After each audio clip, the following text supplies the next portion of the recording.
Қабыл Ыбырайұлының өлеңі көш келеді.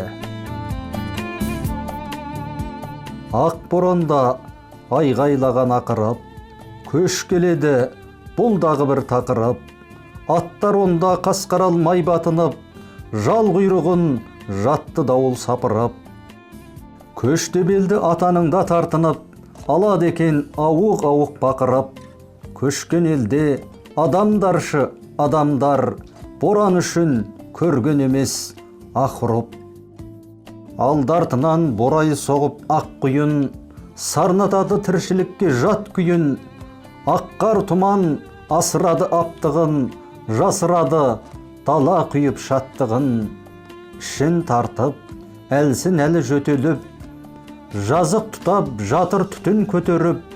Өрттей өшпес жалыны бар малшының, көші берсе көрген емес бөгеліп. Бала алдында тал бесікке бөлеулі, білмейтіндей суықтана елеуді.